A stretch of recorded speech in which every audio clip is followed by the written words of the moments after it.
Hello everybody, welcome back. Those who follow me know that spiral dynamics is my main choice of discussion, especially on this channel.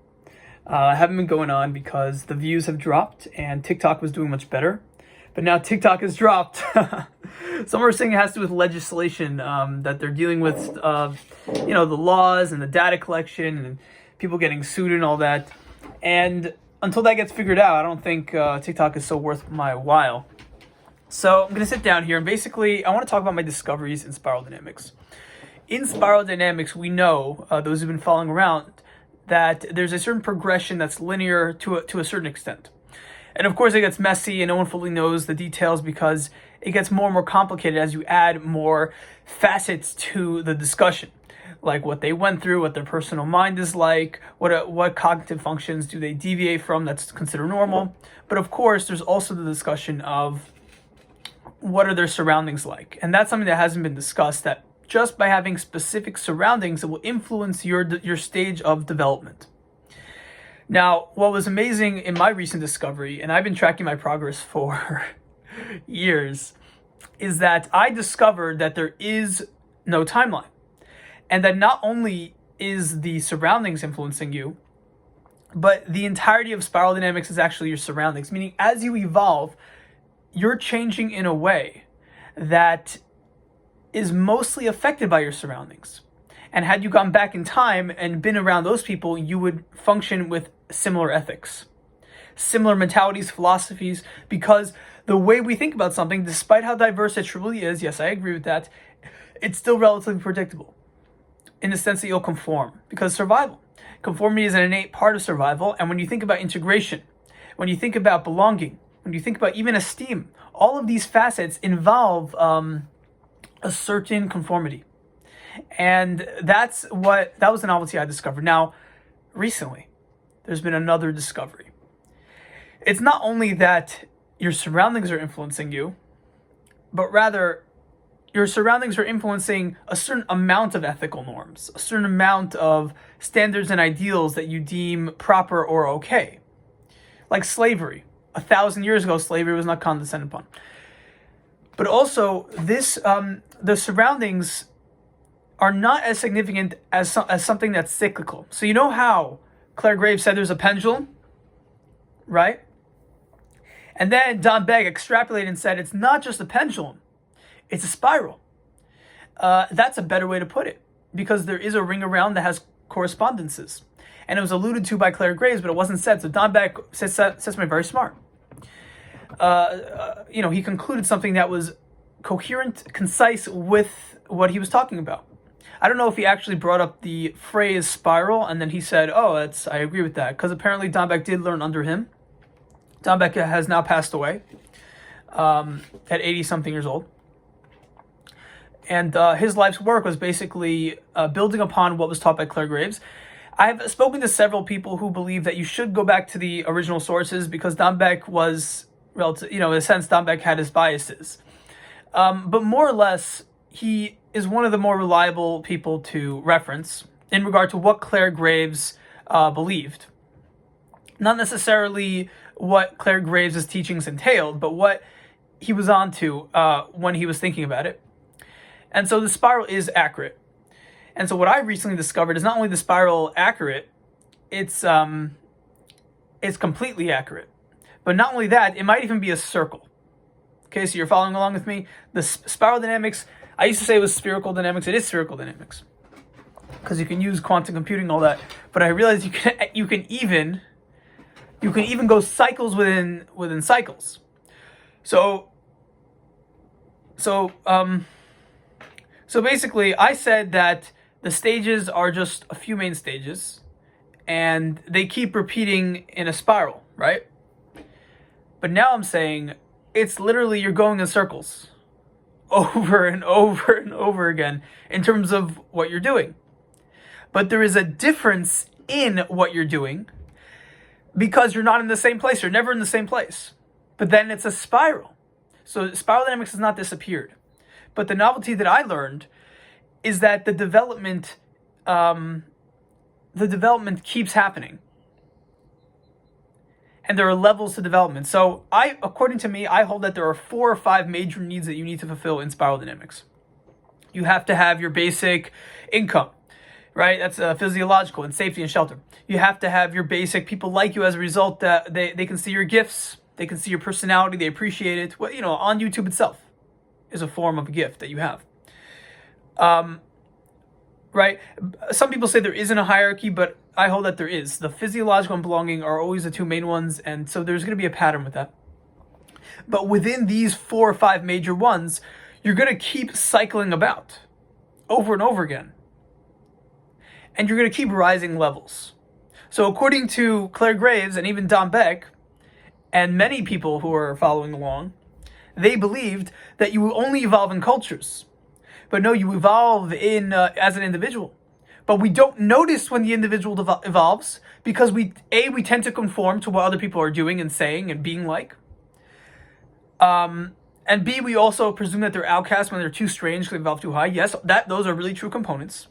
But we also don't know because they are very similar. Because they have a ring around in their own way.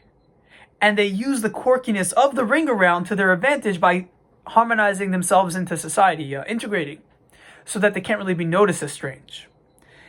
And when you're too strange, it's hard to evolve because then you won't feel accepted. So those are major components.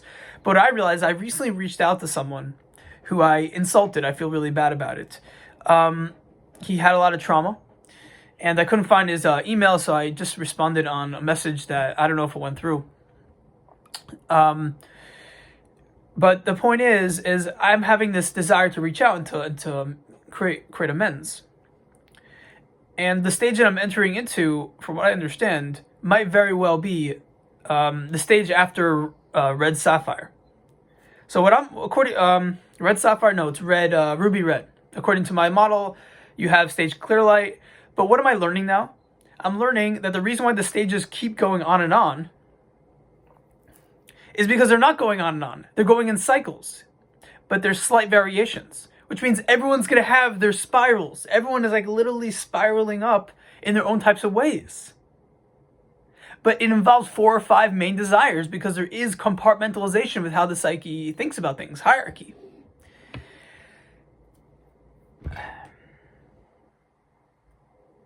And, you could say it's coincidence that Maslow discovered the hierarchy. That Maslow discovered that there is a hierarchy to human consciousness. But the fact that there is time shows that there is hierarchy. The fact that there is cause and effect shows there is hierarchy. At the same time, what is up and what is down? That's another facet. So according to this logic, stage beige is not more evolved and not higher than stage purple or stage green. And from in respect to maturation, it is, but in respect to cycles, it isn't. And the most relevance that this has is with societies. When it comes to collective evolution, it has the only time evolution matters in terms of maturation is when it happens as a collective. Because otherwise you can keep going around your own cycles. And then you'll conform to other value systems that could trick the minds of others that you are in that lower stage or previous stage.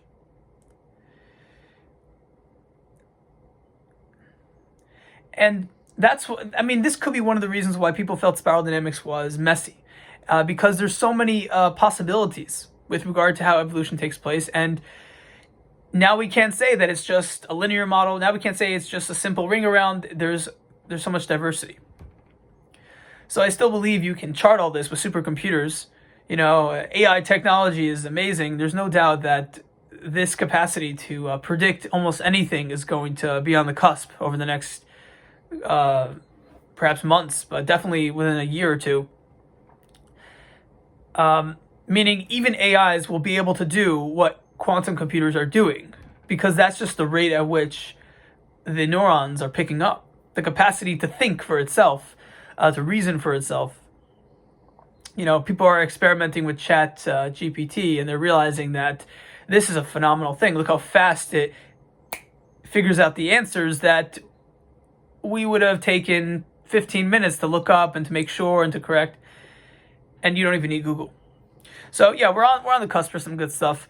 I'm actually tempted to stop this video because I want to publish it to my TikTok, but maybe I'll hold back. Worst case scenario, I'll just cut it off. So I'll continue, and in case I do publish it, I could always do that.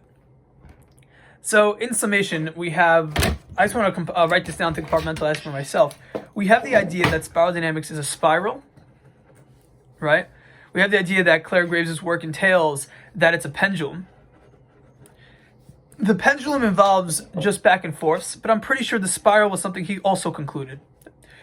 And what I concluded is that it is a spiral, no matter which way you look at it as a spiral. But what's the novelty that I have? That we each have our personal spirals, but the collective perception of which place you're at will be determined on the collective spiral. So you have these different spirals. You see, you have different shapes. But overall, there is one giant spiral that is the societies, and then within the spirals of the community, you have smaller spirals, and so the smaller spirals don't get factored in because what do you mean? That's not so evolved. Those aren't interesting ways of functioning. That's not a developed outlook. That's not a developed personality trait. And so, yeah, it looks messy here, but that's the reason why people don't want to focus on it, because if everyone's spirals are moving in different directions, how are you going to predict it? And so first we have to establish that is going on, that everyone's going through their mini spirals. What that means is you can have some people that are in tier 16. And there's variation in regard to how what's going on. So you got a tier 16 adopting certain ethics that come around because they're similar enough, but he's trying to deviate. And you could even explain someone's personality because of that small deviation that we never labeled or categorized as the reason for why they function so interestingly.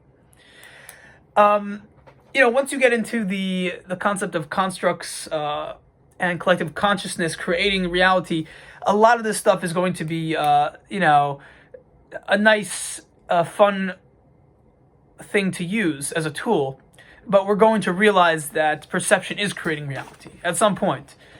But I believe that science will never go away because we like, as a human species, we like methodology. We like to feel that things are coherent or coherent enough. We like to feel that there is some kind of way of understanding what's happening here.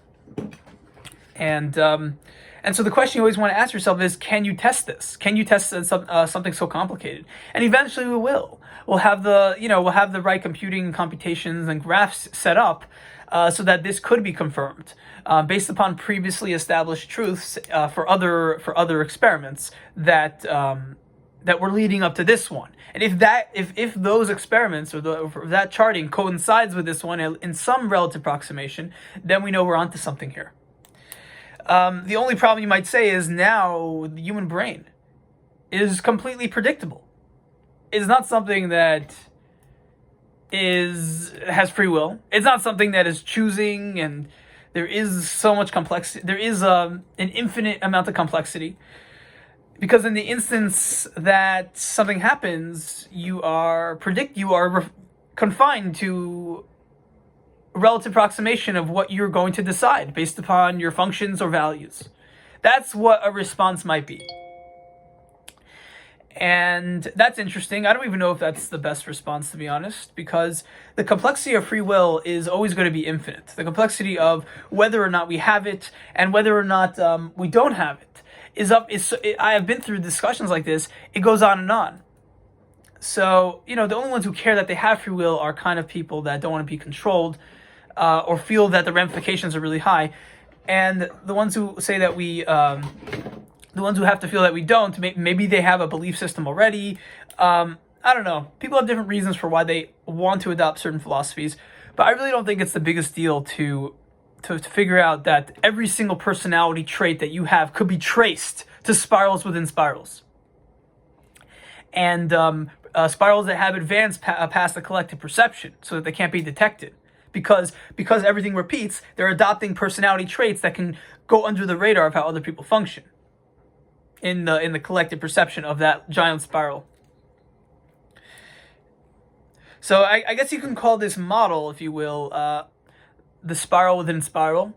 But people have made comments that if you're going to use someone else's work, it's better to change the name so that people don't get the impression it's the same thing. So right now, spiral within spiral is what I'm going with. But the only time I really want to fixate on a name is when I feel it's getting somewhere, when people are confirming this in their own life. With me, I'm actually confirming this in my own life. I'm going to have to make a separate video, because everything I said here was not something that really gets down to what it is. So I can keep summarizing it, but I won't do it justice. This is to give you an intro. It's to give you background. I don't care how messy it is, how messy it sounds. It just popped into my head this morning, and it's been building up for a couple months. And this is the way that I'm thinking about it now. Because the premise is like this. We are evolving as a nation and individuals. The question is, why do individuals evolve the way they evolve? And why am I able to evolve with these predictable patterns, where I'm reaching out exactly in the exact place where I normally feel guilty, or I normally feel like I want to connect with others. So according to my model, belonging fits in with connecting to others. But the thing is, when beige enters into purple, they want belonging for the sake of selfish desire. This is the only way I can survive. Whereas from red to purple, there's remorse. There's a sense of I was too apathetic, and I've been too strong, and now I'm paying for that with my relationships. And that was similar with beige. True, there are going to be similarities for the pendulum, but in this regard, I'm reaching out because I want a community. Not just friendship, but a circle of friendship. When you have when this is happening on a grand scale, then it's a sign that you're entering into a new phase of evolution. So in this phase, if you were to be simplistic, this would be stage blue. And what's interesting is I was just talking about Israel. I was talking about stage blue religion, and the fact that I'm open to a religion. I'm in a really late tier. I'm in tier like 5 or something. So for me, I'm open to the religious ideologies of Israel, because the fact that they believe that I'm supposed to be part of their nation. Because I'm appreciating nationhood. I'm appreciating the concept, but even though I don't have an attachment to it. And the appreciation of nation is not for ethnocentrism. It's because it's a specific personality trait that leads into being open to that specific stage. And once again, in integral, they don't call stage blue for spiral dynamics stage blue. They call it stage amber. And sometimes people who watch me, they get confused after, and they call stage amber stage blue. And I want to separate that. I used to, I try to affiliate with integral. It was very hard because, no offense to the people involved, there is a kind of standard that could be compared to a glass ceiling in regard to who gets in. I've did my part, and I do not look the part. I do not act the part. And I do not have the credentials that really impressed the ones in the field, despite saying similar things before I even heard what they said. Even though they would agree with a lot of my ideas, they have a hard time saying this guy is a great foundation for our work, because it just won't help the research flow quickly through the collective consciousness or the planet. You basically won't be able to market me so easily. But so anyways, that's if you got confused. Now, how does my model differ from integral? My model will differ from integral because integral was always a novelty to spiral dynamics in a way, because they said there's a supermind. Spiral dynamics never said there was a supermind. It was so controversial that you had to have a meetup in 2000 to see where everything fits in. Even though spiral dynamics tends to agree that we think differently and tap into different natural functions of the human being, leading to what some people might consider animistic thinking or that territory. no, people within the framework did not agree on that, and it was also not very proven at the time. So that's why Integral really branched off, because they took psychic capacity that was an anecdote to spiral dynamics, and they said it's the entire thing. Our consciousness is innately psychic. We're figuring stuff out psychically. There's neurons connecting that we don't know about. There's a collective unconscious idea which overlaps with a super conscious mind that was greater than anyone has ever imagined. So how does my model differ from that? Well, my model says that there is 12 stages. It just goes on and on. And what's funny is someone who inspired this idea deleted his video. And so he disagrees with all of his past videos, and that's fine. I'm actually friends with him. Maybe I'll show him this video, but he criticizes my work. He criticizes some things I say, and so it's good because it sharpens the mind. Don't get me wrong. It's just if the axiom is wrong, and you're treating something that I personally experience as true as an axiom, it's kind of insulting. But it is what it is. Maybe we can discuss it and we can see where we find common ground. But anyways, he says that the model of spiral dynamics, he used to say, goes up and up. What do I say? I say, yeah, it keeps going up and up, but it goes in circles. It goes in cycles, where there are 5 major predictable personality traits or themes or survival mechanisms that are going to be active, relating to wanting enough security with income or shelter, wanting enough surroundings so that you're integrated into a community, wanting enough esteem so that you feel that you are moving up in some kind of hierarchical framework. And I actually had a separate conversation in my own ideas that relate to masculine and feminine, that the man actually wants to rise up because the masculine feminine dynamic forces him to, or else he can't have reproduction.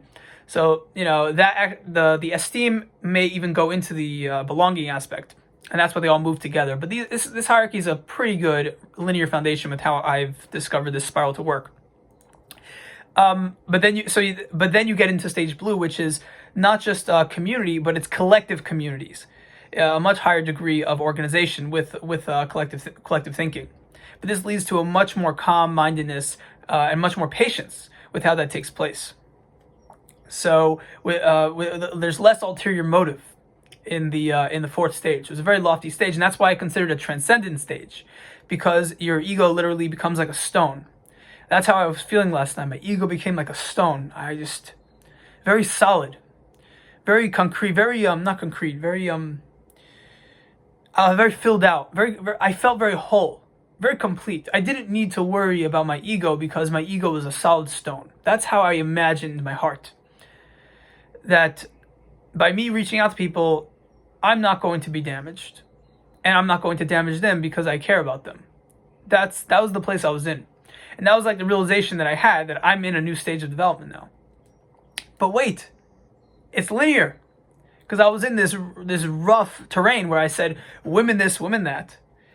Injustice this, injustice that. And that was like my ruby red stage, where I got passionate about ideas. And now I'm going into another stage. So, yes, I'm rising up and up, tier 4, tier 6, tier 7. But it doesn't mean much. Because you're always bound to a larger framework, to that larger spiral that says no matter how much you deviate, you're gonna have to, and you're gonna want to fit into that framework somehow. I mean, you're gonna speak in the way you need to speak to get marketed by YouTube, or to have the attention that you may want or need. You're going to choose the occupations and do it in the way that you want to because you want to fit that framework. And so this leads into a separate discussion where if you ended up deviating completely from society, completely, not just partially, is it possible that they simply consciously or unconsciously chose not to be in that collective framework for whatever reason? And that is something that has come to my mind. People who are deemed crazy, people who are deemed so outside the box that they can't fit in, they're literally outcasts. It's hard to find because generally we all like attention and belonging, and they come back. But if you find something like that, they must have deviated from that collective somehow, and it's worthwhile to study. Now, if they're not necessarily so functional, it may not be the best study, But some people think that I'm a good study for that. I'm deviating completely, and I'm rational and coherent relatively, with regard to my ideas. So let's use him.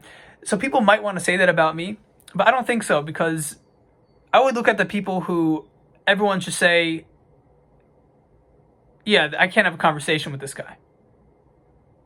I'm the type of guy who you can have a conversation with.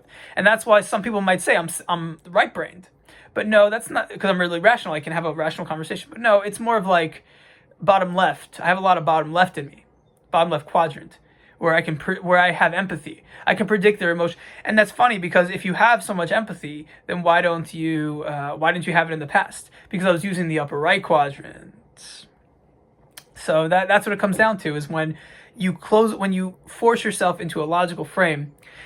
And the reason why I did that is because I was self-conscious about my emotions, about being in the bottom left quadrant, because my default is traumatized. It's very hard for me to be collective, to have this way of being where I'm on par with other people in a relationship, because I feel if there's too much emotion, then it's scary. That's something I've been working on for years and decades, actually, and particularly the last couple years. And it's still a constant work in progress. But that's why, because I function in that particular way, that's why it's hard for me to gain bottom left. So when it came to development, that's why I never really embodied green, because I was self-conscious about, different people will have different reasons for why they evolve the way they evolve. But in retrospect, that was why I had dysfunction, right? I had deviation from the standard norm. Standard deviation, not a standard deviation, was because I need to have the rational when it comes to emotional relationships. And when I feel safe, then I can let my emotions out. And so the safety comes about when I feel that someone is not overbearing. So it also explains why I choose certain relationships. But that's all separate. I don't want to reveal too much personal stuff. But this is stuff that people can extrapolate, and it's also relevant for the topic. So that concludes that there's the major spirals. They go on and on. There's a relative linearity to it. Everyone has their mini spirals. Some people deviate completely. I don't put myself in that category, because I generally retain the upper right quadrant, a logical mind. And that could be why it's hard for me to have visions, despite being in a later tier, because I feel compelled to have a logical mind. Whereas if you lack the logic, you'll be run mostly on intuition, and you'll be saying random things that are coherent to other people. My psychic capacity it keeps going up. So I do believe later tiers, they do become more and more psychic. Maybe in a couple of generations, the brain will expand. I don't know how that works. Maybe in a few generations after that, we'll stop speaking. I'm not sure. But it's certainly worthwhile to investigate what's happening, and if the synchronicities that you're witnessing correlate to psychic phenomena. There have been many cases of those who do LSD. They end up believing some kind of watcher is looking at them, is studying them, is giving them these coincidences in their life. And the reason why that is because they're coming at it from a logical perspective, like there has to be a reason, and understanding that there's synchronicity, that different events happen and coincide and kind of just blend together. And so that's also worth investigating, whether or not the synchronicities that take place are connected to your ability to attain psychic awareness, and if shutting off the right brain will actually enhance if shutting off the right brain, or if you shut off the left brain, the logical mind, because the chart, it always confuses me, but that's why it's funny to talk about it, because I get confused all the time. The left brain is the logical mind, so if you shut off the left brain, then you'll access the right brain. And that's another theory to explore, that if you focus less on the left brain, meaning you don't have to worry about your survival needs, and you don't have to worry about being on par with other people, logically speaking, and think, then it will enhance the psychic capacity, which could explain why the psychics are alienated, because they're forced to be alienated. They just can't be understood as well, because they don't care about the logical faculties, and everyone else does to navigate. They don't care about, and if they don't care about the money, then they won't care about the logical faculties. But a lot of times they end up having the bottom left quadrant of empathy and communication, because they kind of coincide. And all the quadrants, they coincide in different ways. But the bottom right quadrant, I think, is the least important, because the bottom right quadrant is something you build around because you realize you have something going for you in all three quadrants, and let's create something new. So it's a man-made creation. It's not a natural creation. It's a man does it. It's like a next step. It's like, did we didn't call fig leaves clothes until we put them on our bodies, you see. So too, we didn't call shelters houses until we decided that everyone should have a shelter and it's very organized. Yes, organization is great, but it's not the most important thing. It's something that comes later because we have the luxury to realize that organization can come in handy on a mass scale. So that covers my topic of the spirals within spirals. I hope you enjoyed this intro and have a great day.